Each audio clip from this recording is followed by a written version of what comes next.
I was there last year. We were here. Every session was breathtaking. Very transformational. In this year, 2025, we are back. This July at Uhuru Park Gardens, Nairobi City, 17th to 19th July, from 9 a.m. We want to invite you for the Standing Strong Ministers Conference 2025. Let's all gather in the presence of the Lord. This is the theme, but you be strong and do not let your hands be weak, for your work shall be rewarded. 2 Chronicles 15:7. Be ready for a great encounter. You'll see the grace and the glory of God. With the host, Apostle David Juma, stands a battalion of purpose-driven guest ministers. Bishop Kefa Omaye, Pastor Asunta Juma, Bishop Dr. Titus Masika, Prophet Paul Mwaniki, Pastor T. Mwangi, Pastor George Masharia, Apostle Othniel Mwabili, and Bishop Mark Kegohi. Worship ministers Jane Alla, Mercy Masika, Apostle John Wesley, and Fred Obare. You are most welcome. Prepare yourself. Let's come. This is something you don't want to miss out on. Don't miss this meeting. And it is absolutely free. Yeah. See you at the Standing Strong Ministers Conference 2025.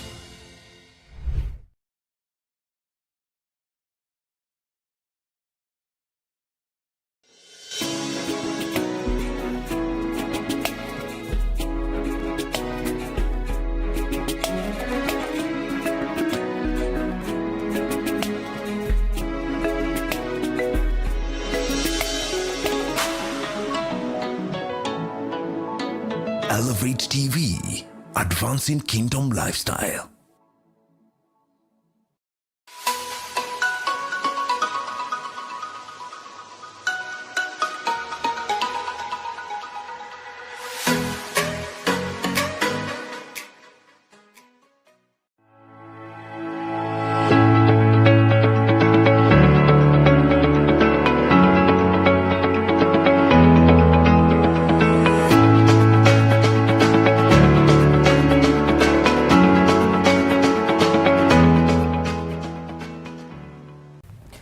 Good morning. This is your Morning Digest Show, Wednesday edition. I'm your host, Moses Muiruri. It's been quite a while, but back we are, and we thank God that this time we are coming with great information and great conversations that are building up in our studios, and we're trying to do what we can. But I tell you what, our heartbeat is out here with technology and just trying to find, the next place we can move on. And we have a great conversation this morning. I want to welcome you this beautiful, beautiful Wednesday. It's very cold in Nairobi, but you just come to Nairobi. It gets warmer and warmer, and wherever you're watching us from, we have an amazing conversation. But this morning, we're going to be unpacking a topic on innovation labs, and this is a topic that we need to, because we need to nurture our technology, we need to nurture our innovations, and today we're going to do that. But before we do that, the drill is on. The link is already out. Let's share the link. Please, let's do that. Let's share the link. Every one of us, just share the link. I've shared mine on WhatsApp. Share it on your status. Share it on your pages.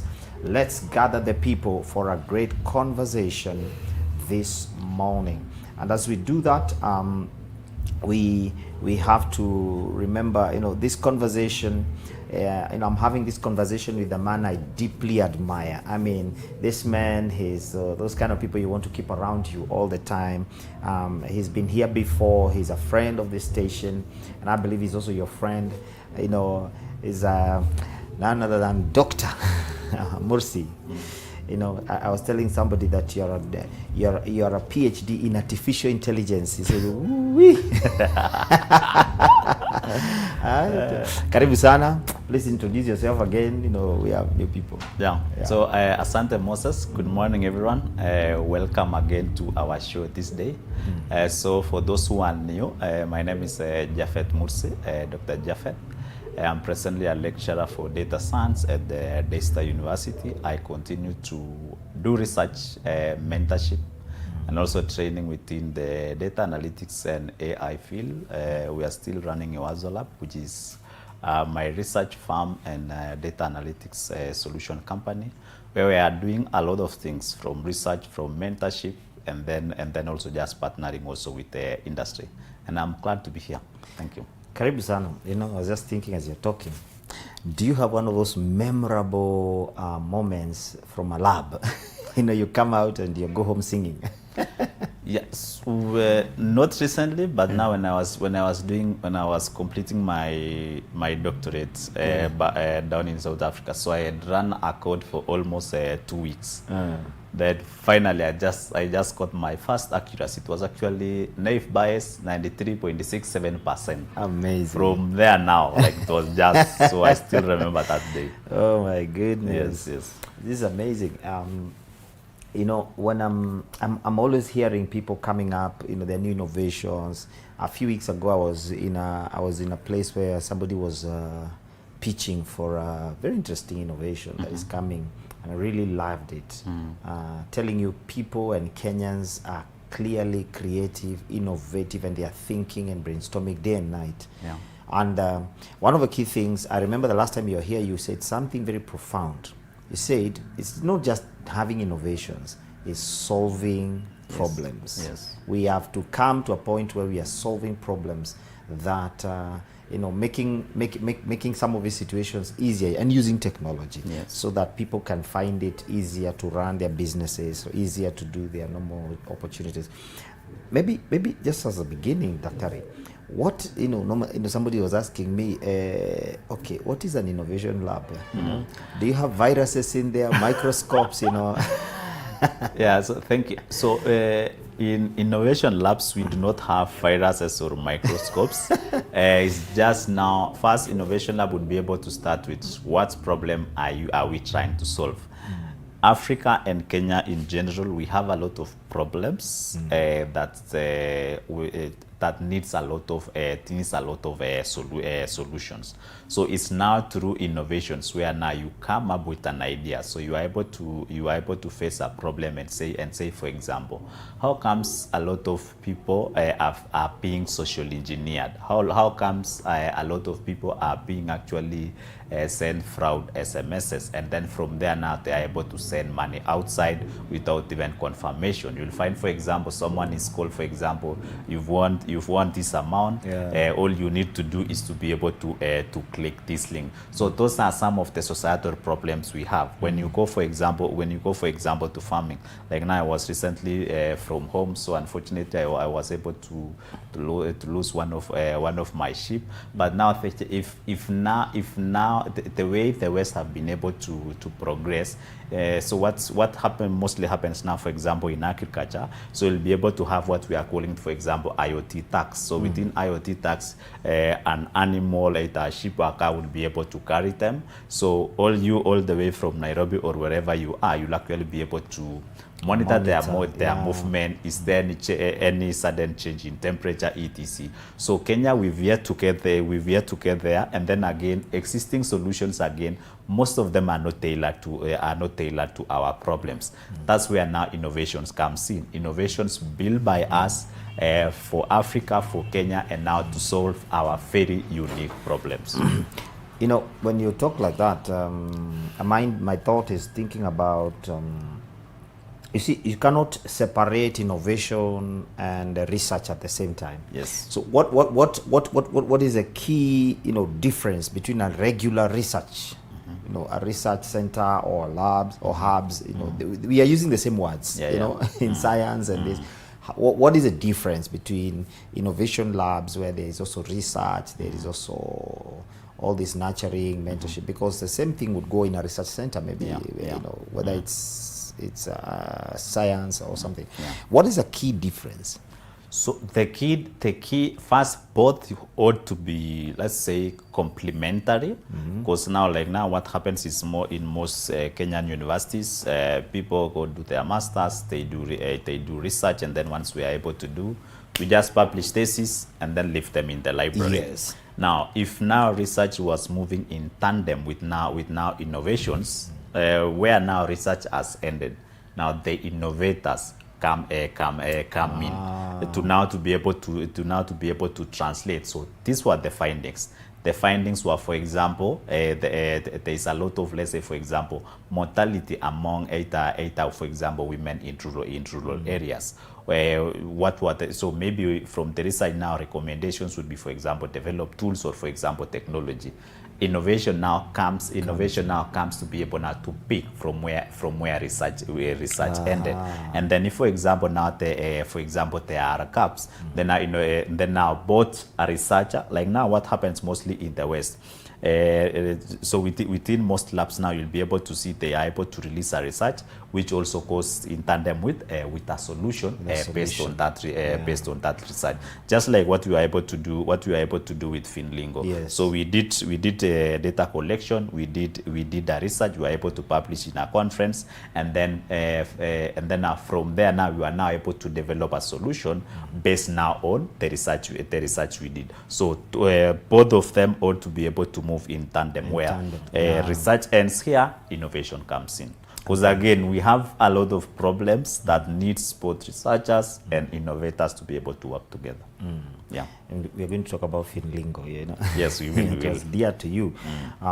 In Africa, we are seeing a rise of hubs, what you call innovation hubs, innovation labs. And we are seeing a great emphasis. Yeah.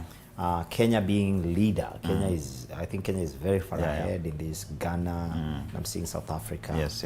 When we talk about this, what is the key driving force? Is it our problems? Is it our challenges? So the key driving force is not only our problems, but we have, like now Kenya, we have a learned now population. Yes. A learned now population, and also in mostly within the tech sector. So when you are now able to combine, now, like our very many problems, and now this new knowledge of technology, and then now seeing what's for example happening in the West, that's now what has led to now this motivation of various innovations. And then again, we do have a state department, Kenya National Innovation Agency, that's now trying to be able to work with various innovation hubs within the universities. So various universities we do have a Daystar, we are calling it a Daystar Research and innovation and commercialization. USI you also have, and basically almost all universities now so are even trying. KU have. Yes, even KU have. So even also JQuat. So we are now, so universities now are trying to be able to go through this, and then now again supported mostly now by the Kenya Innovation Agency. Then when it comes to where now it's only key, we are basically citing university hubs.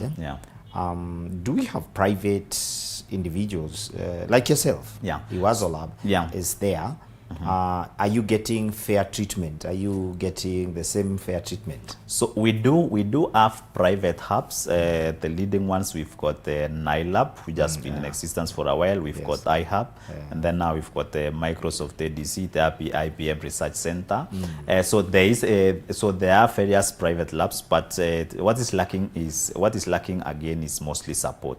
Because you'll be able to find, we tend to rely mostly on funding from, for example, outside, and then again these funds from outside again are sometimes tied to how are we going to benefit. Yes, you are working on this solution, how are we going to benefit? So that's often again the challenge. And then again for the startups and also hubs which have been supported in the past, some of them have not been doing well, because again, the challenge with innovation, I am, for example, let's say the brainchild, I am the vision bearer. When now I get people from outside to actually fund this idea, you may find along the way the vision tend to change to be able now to adhere to the people where source of funding is, which again they may be able, maybe they may need to align to, for example, their objectives. So along the way, someone may, so an innovator or maybe a founder may, for example, give up or now that motivation to actually solve that problem becomes an issue. That has again still remains a challenge in Kenya. So we still need to be able to get to a point where within the government institutions and even the NGOs to be able to support innovators, but now don't try to be able to change the course of innovation, to be able to suit your interest. Leave the vision bearer to be able to go drive the vision, but while now you support that financial part. I have two things coming up in my mind. What are what we can call legislation or regulations that these labs work with? Are they government or they are just self-regulated? So presently it's just self-regulated, even though there's normally encouragement to be able now to work with mostly Kenya Innovation Agency, so that now they are able to support you. And then there is also now KIPI, which now helps in terms of now copyrights, and then just registration just as normal business, but there's still a lot that needs to be able to be done. And so what's the safety with vision bearers or people who come up with the ideas and they come to the lab? What is the security if they are? How does the government or the organization or defend them or protect them? Are there rules of engagement? So the main rule of engagement is once, for example, it's actually becomes an idea with actually potential. That's where now Kenya Copyright Society comes in, where now you register as an intellectual property. And then of course again engage maybe for example an IP lawyer just to be able to assist in that process, because again when now it comes to now even sourcing for funds even from the government, sometimes they need some registration or for example some legal status. So engaging a lawyer and then now copywriting is one of the first steps to be able to do. And of course the lab will help in that. Yes. To help you to do that. Yes. If you walked into a lab, I'm sure you've been walking into many of them. When you walk into a lab, what are the 5 key things that you normally would want to see or would literally help you to, when you enter, you just find guys. What are those 5, 1, 2, 3, 4 or 5 things you would want to see, or you would see and identify this is actually a lab, or these people is not a lab, these are just guys here? So firstly, for example, they are really actually the problem they are trying to solve is actually clear. Okay. Because you may find again we do have masqueraders who actually are just after getting funds, but actually the problem does not exist. So firstly, there must be a problem they're solving. A solid problem, which with either there are existing solutions you are, for example, improving on it, or there's a new innovation angle you are actually following. So the first one with the problem. The second one again would be capacity. So in terms of now capacity will be the human resource capacity. So like for example, most innovators maybe they just have the ideas, but you do not have, for example, the technical expertise to be able to execute it. You'll need, for example, people to put the word outside there, and then most people now who are actually in tech, they may not be good communicators per se. So yes, this product may be innovative, maybe it's a brilliant idea, but how can you be able to package it? So that packaging now comes now with the personnel you have. So problem, and then now do you have enough capacity? And then again, now one of the hindrances again is finances. So in terms of finances, now you can either bootstrap. So in bootstrapping, basically you self-fund, or you have for example some funding to be able to support it. Because again, like now what we experience, the challenges we had at Finlingo earlier was getting funds actually to be able to support our work. Because the more again you delay in terms of now implementing these solutions, people are working 24/7 to be able to try to solve existing problems. Yes. So some people are struggling with ideas, not for example funds. So in terms of funds now, so do you have the funds? And then the challenge again with funds, A lot of people in Kenya don't just fund ideas. Some of them want to actually be able to see a prototype. That's where now, so that now even by the time you are pitching, can you be able to demonstrate something? Because again, so long as it's still on your mind, it just remains a story. Unless you can actually be able to demonstrate, this is the prototype. Once we are able now to be able to scale, it can be able to go this far. Amazing, because I think, and in your view, do we need more labs, or do we need, what would you say we need? More labs, or do we need more people that are basically solving problems and somehow, and we need to solve a problem? Yeah. So I would say priority would be, I would say priority would be funding.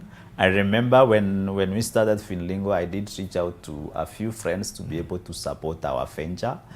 There was even, we had a website to be able to show the demo.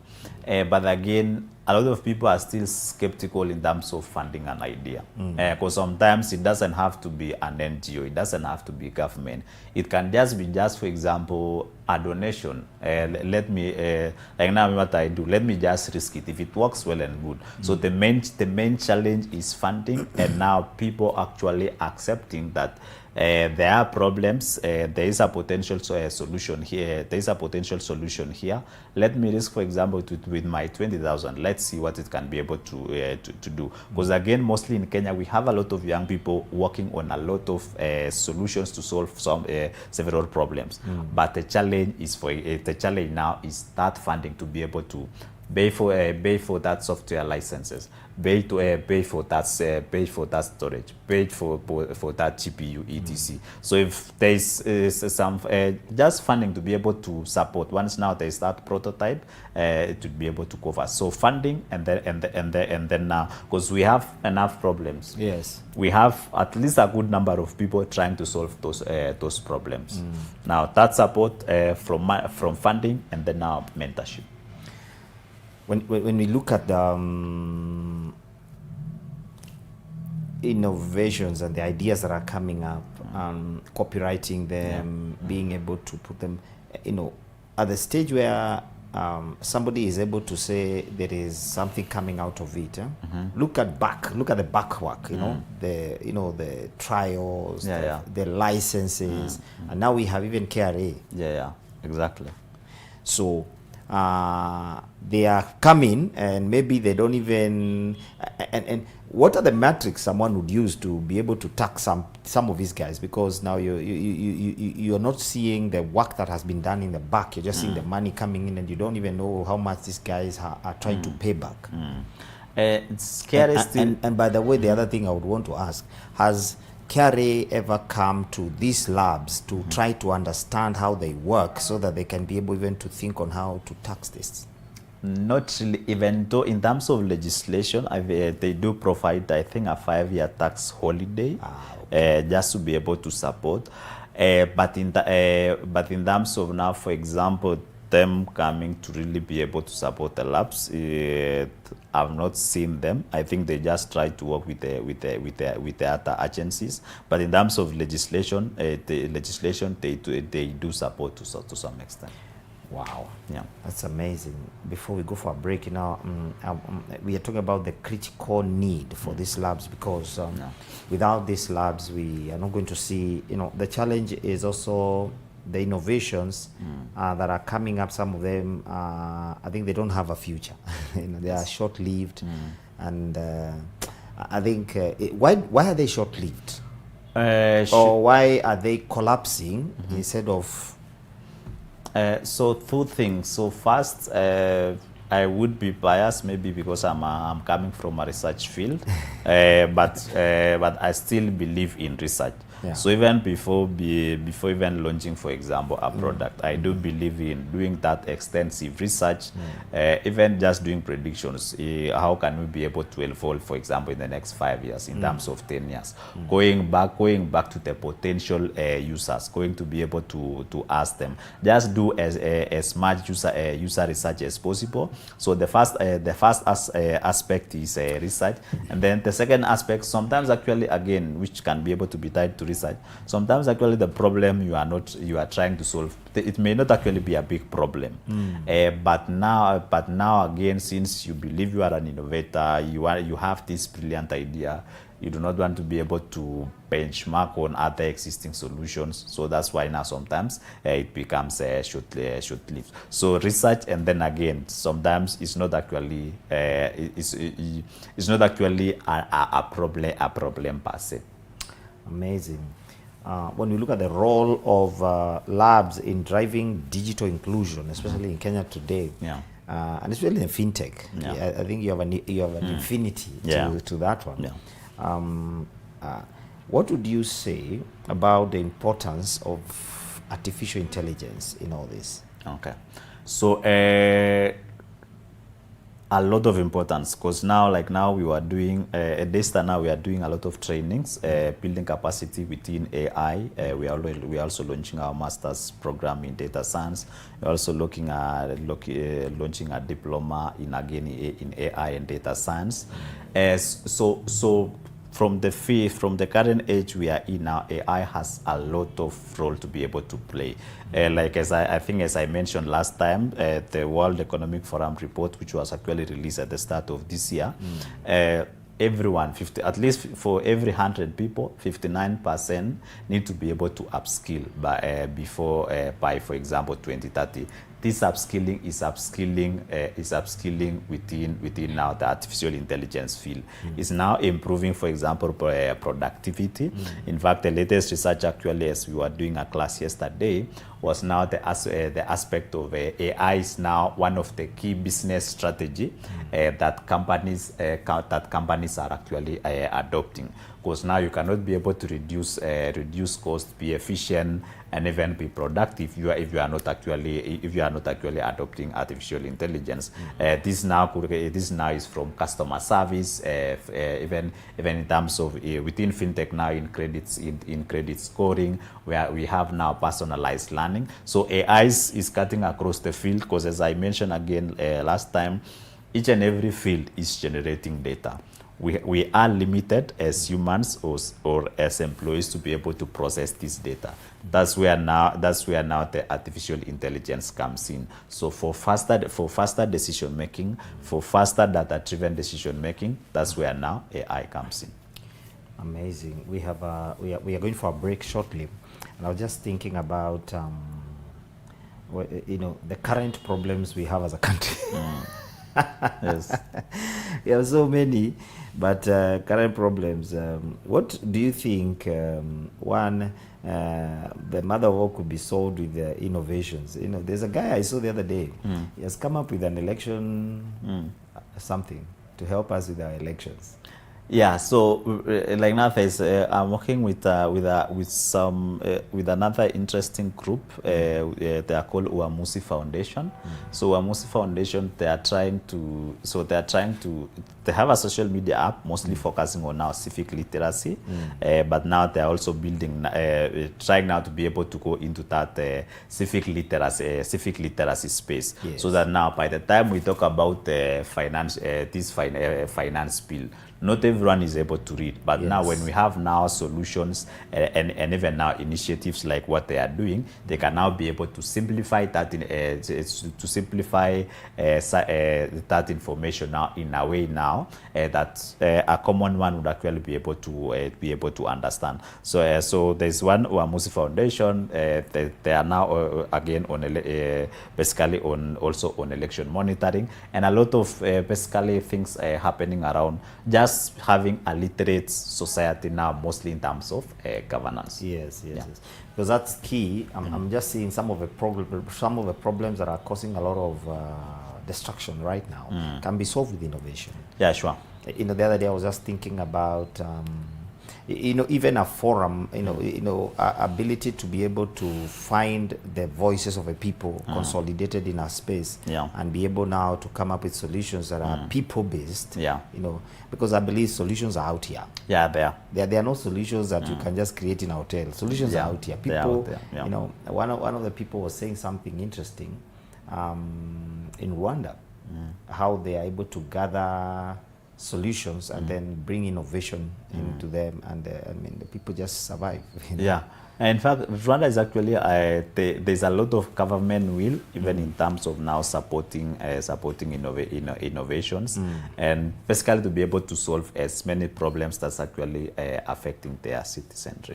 Well, Dr. Those few, we need to go for a break. Those of you who are watching, in our next, when we come back, you can ask any question. Dr. is here, will be able to answer. Let's get engaged and let's see what we can. If you have an idea out there and you need to find a lab, he's the right man to talk to. See you after the break.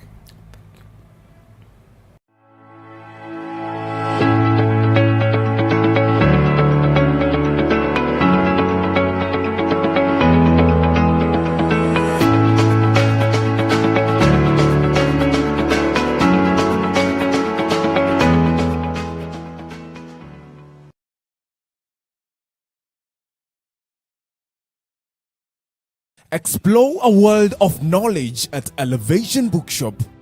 Dive into topics like marriage, money, and spiritual growth with our vast reading materials. But that's not all. We are thrilled to introduce new additions like stationeries, notebooks, modeling clay, dictionaries, pencils, kamusi, and more. And calling all students, gear up for success with our back-to-school items, providing you with everything you need to excel in every subject. At Elevation Bookshop, we're here to assist you in finding the perfect resources for your journey. Do you have specific preferences or looking for something special? Visit us at Kenya Cinema Plaza, mezzanine floor, or contact us on 0748 902 225. Elevation Bookshop. Enrich your life.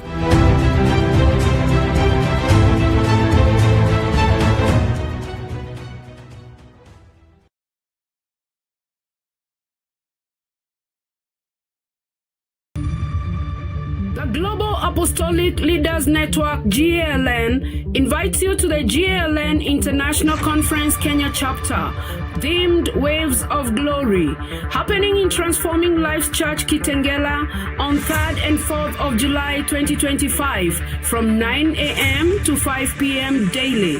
The guest speakers will be Archbishop Dr. Ezekiah Adesanya, the President GALN USA, Archbishop Dr. Harrison Nganga, CFF Nairobi, Kenya, and Archbishop Dr. Winnie Owiti, Kisumu, Kenya. And thereafter, on the 5th of July from 9 a.m. to 5 p.m., we gladly welcome you to witness and be part of the bishopric consecration of Bishop-elect Dr. Magdalene Kenywa in the same venue. Karibuni sana.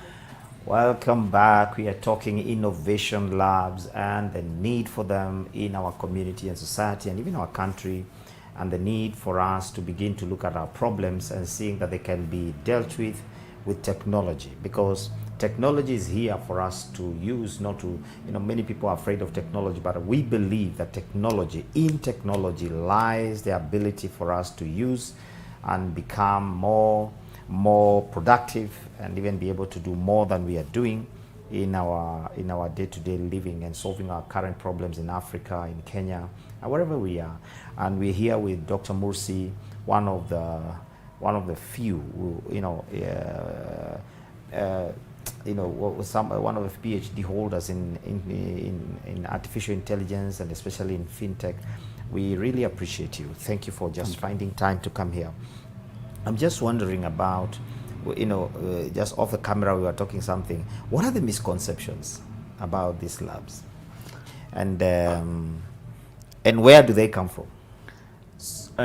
Misconceptions about these labs is that I think a whole lot of Kenyan population are actually to be able believe that you can invest in ideas or technology.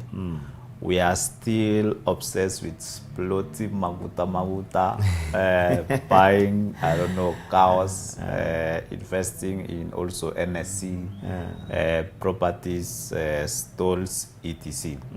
Yet ideas and innovations they really have a lot of potential.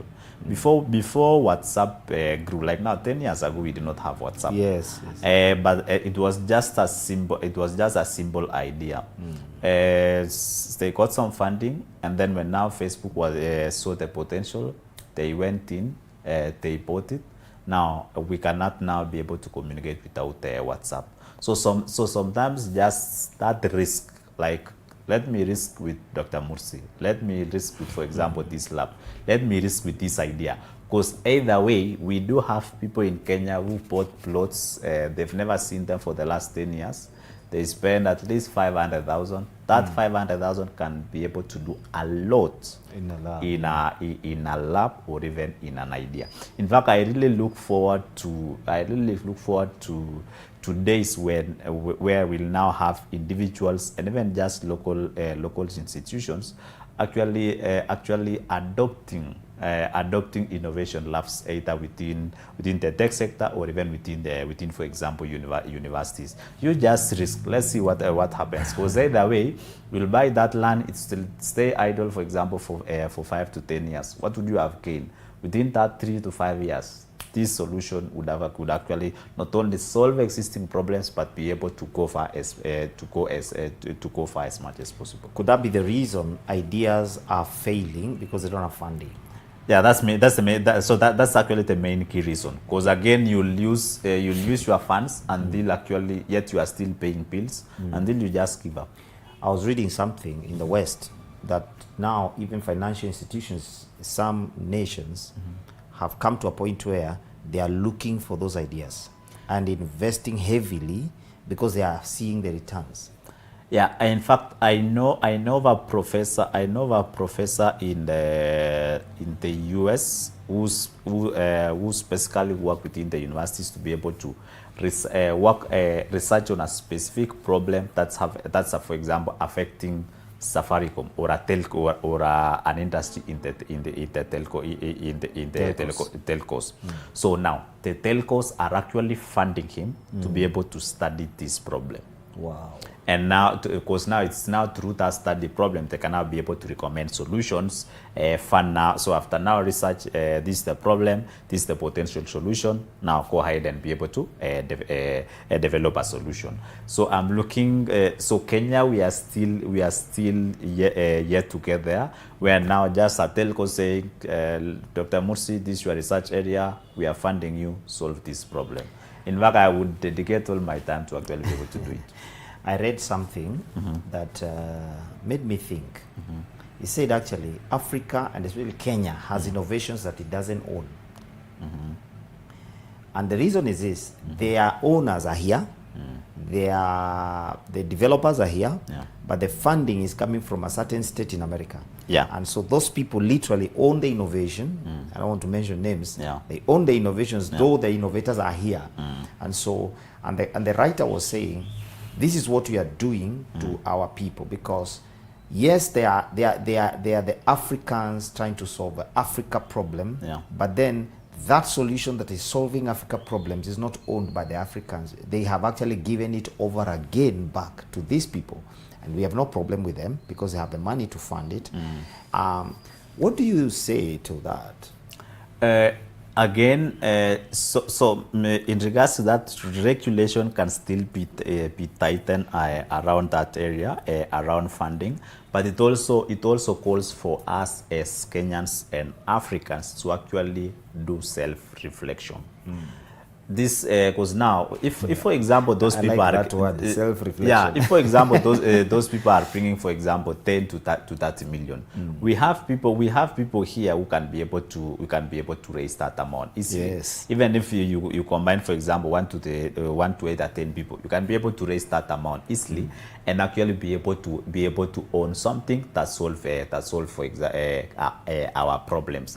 But now again, because we do not want to risk, We just mentor our young people, take them on trainings on grant writing to the West, use English that is relevant to the West, because this is now what investors from the West like, and that's how we end up. I'm telling you, is it the reason we are seeing a high migration of African techies to the West? Yes, and then again you see also that support. The West and other advanced countries, they're actually supporting innovation labs and even just in ideas. There are even universities who actually bring mentors just to be able to help you. Can you be able to actualize this idea? But now the challenge we do have again, we do not have enough support. We do not have enough support from funding, from mentorship, and also just that domain support. Because let's say, for example, if I'm working, for example, on solution within fintech space, or for example, healthcare. So I would not, since I don't have that domain expertise. So I would now be able to get, for example, a mentor from the fintech space to tell me this is the challenges we are facing. How can you be able how can now your idea be able to solve this? So I would have benefited from the domain expertise from the fintech sector, my knowledge as a researcher, and then now that support from the tech perspective, and then of course now funding. You know, my mind is running. You're talking and I'm running. You know, my mind is running because I've seen a migration of techies. Yeah, they're leaving the country at high speed. Yeah. You know, and they're going out there, and they are beginning to live in these nations, because that's where their innovations are being appreciated. Yes, and they're beginning to. It's just like the medical world. There's a lot of medics out here. Yeah. So now we are going to take away our techies who are supposed to solve our problems to outside. I mean, what are we going to become? Sadly, that's the reality on the ground. But all we need is one or two people, just few individuals. Let's risk with Dr. Mursi. Let's risk with this idea at iHub. Let's risk with this idea for a student who is working on a solution either in Kericho, or for example in Loitoktok, or for example in Turkana. Yes. Let's instead of buying 500,000 or 800,000 for a plot in, I don't know, in Kisaju, risk and invest is in this an idea. Let's see what happens. Is now when we are able to start small, it even now becomes attractive for even more now innovators. And actually those who are existing now to actually get that motivation and now be able to stay within the country.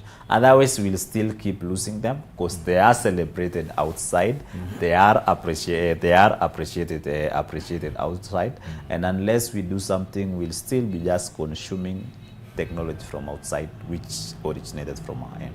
Actually originated from here, and it's we are consuming it outside because and I've seen an uptake of tech giants in the West. They're giving our African young people great jobs. Yes, in this, and India. Yeah, in India, because we are and they are actually innovative, and then again we have a lot of problems. So and then once you have now that peace in mind, we can be able to do a lot. So them now are providing that support, peace of mind. Now we use our mind to work. You know, I'm just thinking about the private sector in all this issue. Has the private sector thought about investing in this? Because we have banks, we have financial institutions. Yeah. Are there key financial institutions that focus on tech development and tech innovations in this country?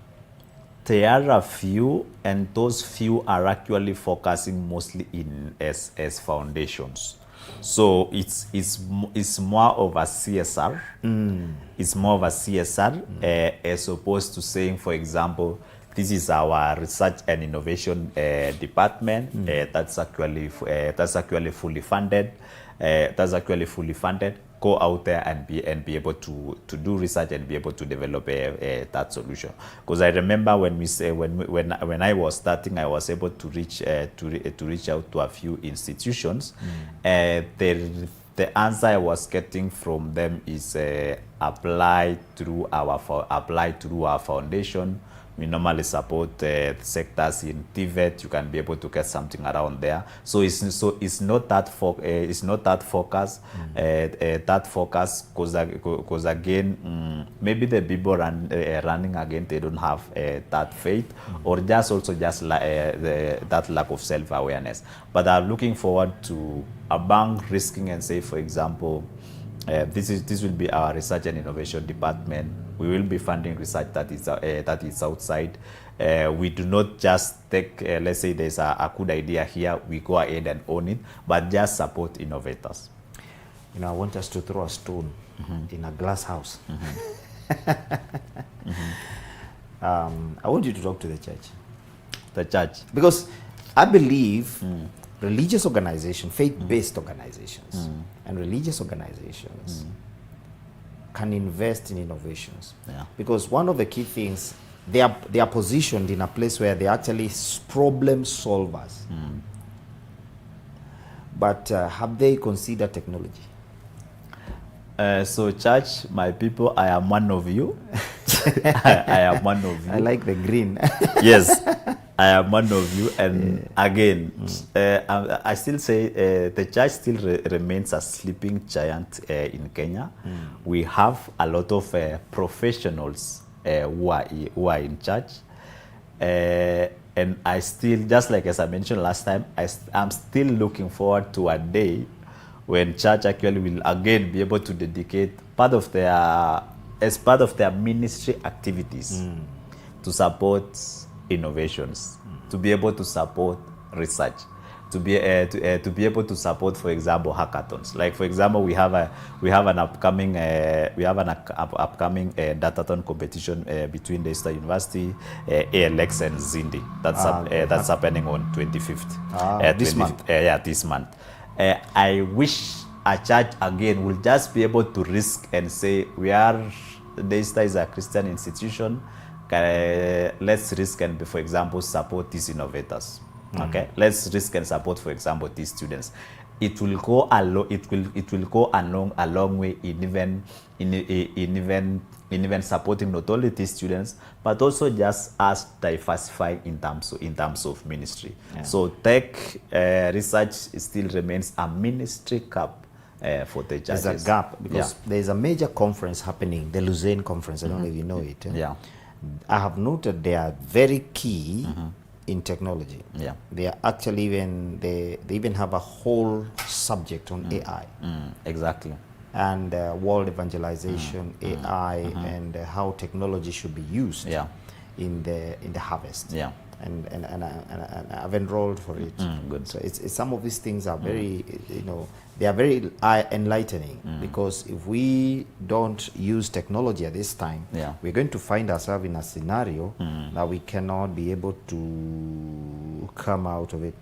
And I'm just thinking about also our education system. Yeah. You see, people are interacting with innovation and labs at the college level. What do you say in your thoughts about bringing it down to where even our what in Kenya we use a primary school, bringing those ideas places there, and coming up with solutions that are basically, because you see right now, even the model of teaching, technology can help us. It can. And then again, a challenge would actually be universities now are already working on this, because now mostly within the tech programs, like now what I've seen at the Eastern University. So part of their mode of training is problem-based learning, and now within tech sector where we work on solutions even with the industries and portfolios. So I look forward again to a day where now within the university setup, remember, the students will be able to come to the university, will be able, have gone through, for example, primary schools and, for example, secondary schools.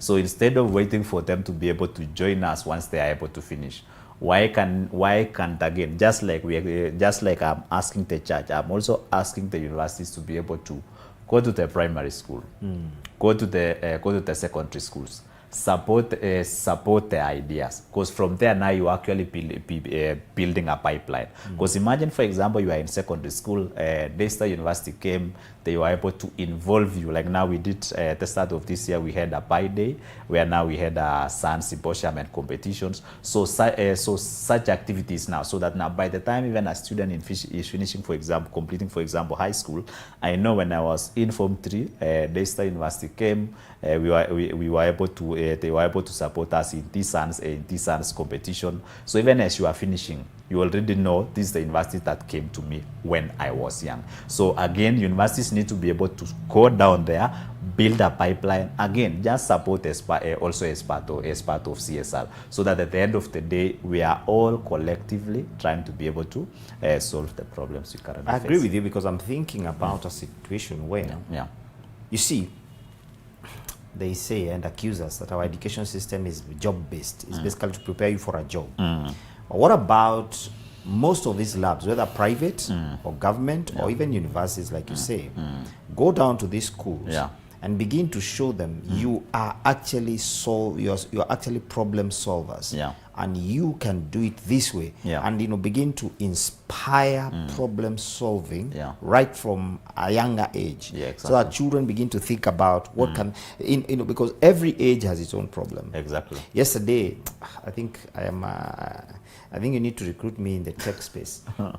Seriously, I was reading something about the effect of tablets on children, especially a research has gone down very seriously to an extent that now if a child is bored, the first thing you give them is a tablet or your phone, so they don't get bored. And when they get it, they're able to quiet down. And you see, this is research done by a guy, and he's saying actually we now don't have cocaine addicts, though they are there. We now have another level of addiction. And it's beginning at a very small age. By the time they are a certain age, you cannot remove them from a screen. Because they are used to it. But you see now, and the solutions are coming up to begin to de-escalate the situation. But you see some of these children actually, and some of our research was done by, they went to those children themselves. Exactly. The children themselves, they would give the right information because they say, and so I feel like we are losing solutions by just waiting for people at campus level. Exactly. And then again, we have brilliant minds within the universities. If there is again enough support, even within the university actually administration, in terms of now releasing as much research funds as possible. As Japheth Mursi again, go down to Cheramor Primary where I studied. We are supporting you to be able to do any research of your choice as part of our research funds and then also CSR. And then from there now, the findings can actually be able to inform some of the policy interventions, either within the government or even within the primary school level, So we've talked about the church. Now the universities again, even within now there is their research funds, because again, students are paying a lot of fees to be able to study.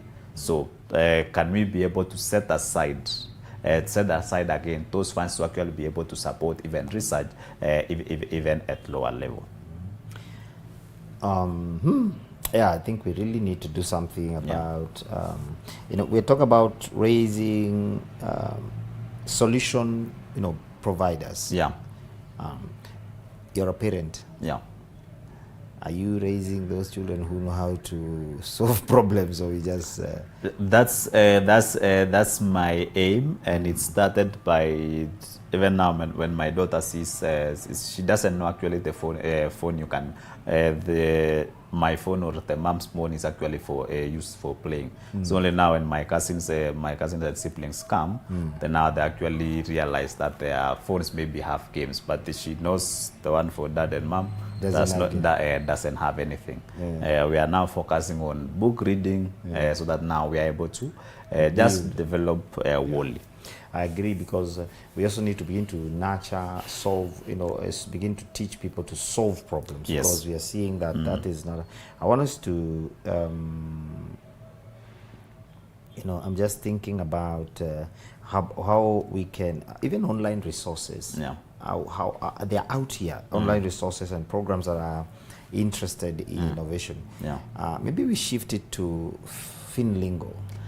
Yes. I want you to talk about Finlingo. So first, we do have a lot of online resources. The challenge again, like now I was seeing mostly in the rural areas, is the lack of self-awareness. Lack of that awareness, because people who know are keeping information. Yeah. They are not sharing in a way or another. Like now, me when I was going for my PhD in South Africa, first I did not know that you can actually be able to use another flight as opposed to, for example, South African Airways. So I thought if you are going to South Africa, you use South African Airways. If you are going to Rwanda, you use this. But now, no one was there to be able to give me, for example, that information. When I was doing application even for my PhD, I didn't know you actually need to be able to apply with a passport. So I applied with my ID. They returned my applications and told me, we need your passport. That's when now I came to, I now came and now starting applying for the passport, and then now start the process again. So keeping of that information. What Finlingo is trying to do is not to keep information. It's now to be able to explain what is Finlingo. Is to be able to expose that information. Which has to been people. and gatekeeping is a major problem. Yeah, it's a major issue. So Finlingo is a AI-powered financial literacy solution. Yes. That's basically focusing on teaching on budgeting, on saving, on now scam detections, scam awareness, and then now also research. We also have incorporated the gamification aspect, so that now we just now make learning easily. So we are now so the part of our use cases now is just for an individual user, and then if, for example, now you are a fintech firm, or you are a SACCO, or you are just a trainer within the financial space, and now you need to be able to, you need now a solution to be able to complement whatever you are using, whatever now you are training. That's now where Finlingo comes now as a service. So that now this information, and then our model specifically came from all the possible data within financial space in Kenya. So remember, they are in silos. So what we did, we spend a lot of time to be able now to collect this data, train now our models within this data, so that now an individual now can now be able to access it easily. Our prototype is already running at Iwasola. When you just go iwasolab.com, you'll be able to see Finlingo. And there, so we have now a working prototype. We are now just planning to be able to expand more so now in terms of now hosting, because that's actually costing us. Because again, the challenge within AI and now solutions within Kenya is the aspect of storage, and because now we are consuming. Servers are expensive. Yes. We are consuming cloud services which are not again our own. So how they charge us based on, they call it tokens and also droplets. So for every request that is charged by USD. Yeah. So we'll be able to find over time now that becomes costly. That's where now those people I was calling to stop buying land and invest in solution like this can now be able to assist and support innovations around that area. And all that is from Iwazo Lab. Yeah. I want you to talk about Iwazo Lab. We're just closing. Imagine time is up. Iwazo Lab as an innovation lab, and you're behind it. Yeah, so Iwazo Lab came out of, I was seeing a lot of problems happening. Iwazo Lab came from Wazo, which is an idea. Yes. And then now, so basically more of an ideation lab. Yeah. So we now, before now supporting other labs or other ideas, we come with now our own solution. Now participate again in just building capacity in training, in also research, and then also analytics.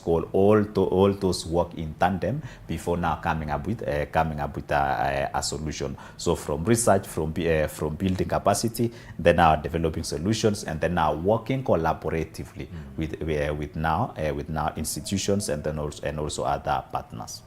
Amazing. So how do we get to Ilazo Lab, and how can we find you? So how you can find me, you can just Google Japheth Mursi. Once you Google Japheth Mursi, you'll be able to see me.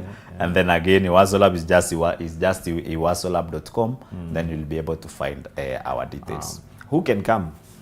Who can come? First, I'll say anyone, and then if we do not have a solution or medicine for you, we can always be able to recommend you to people who can be able to assist. Because why I'm asking this is because I'm thinking about a guy who has an idea. Yeah. He doesn't know what to do. He just knows, I know this thing can solve this problem. Do you come? Is that how raw you want people to come? Yeah, they can come. Exactly. Because even in fact, I'm working with various students with just a simple idea. So what I just do, just to try to brainstorm together, move from problem to problem, so that by the time now it becomes an idea, there's been a lot of iterative processes. So just as part of mentorship now, even now being a person in academia, that's also basically part of JD I'm supposed to be doing. But at least now it's part of passion, so it just rhymes well. You're very passionate about research. Yeah. Well, we are coming to the end, and I want to ask about mentorship. You know, one time when you left here, somebody just told me, "Can that guy take me?" I told him that guy is very busy. I want you to do your kicker and your closing remarks. My closing remarks, I'll be able to tie my closing remarks with #ResearchSaturday. So every Saturday, with my PhD supervisor and 3 colleagues, we meet to be able to discuss research. And I often post on my status. In fact, whenever I meet my friends, they always ask me, how is Research Saturday? But everything I normally post, I actually normally insist, either innovation or in research, is about consistency, not perfection. Wow. So even for the people who've been following me for a while now, or following Research Saturday, which research group have you been able to join? Which community have you been able to join? Which idea, which support have you been able to ask to be assisted in completing that master's thesis, in helping to be able to brainstorm that idea? So remember, it's about consistency, not perfection, either in research or in innovation. Well, we couldn't say it better. Thank you for being online. Thank you for watching on television. Thank you for just being part of this conversation. Remember, at Elevate Television, we are trying to give the best conversations that shape our lives and solve problems, and above all, advance kingdom lifestyle. We thank you for watching and giving us your patronage. We'll really appreciate. Remember, the numbers on your screen. You can always text. You can always on our socials, and if you have not subscribed to our YouTube, Facebook, Instagram, all these socials, go there and be part of this community and give us your views and what we can do and how we can better our production for you. But from us today is thank you for watching. God bless you. Have yourself a wonderful day, and always remember to keep it Elevate and recommend Elevate TV to your friends. Thank you.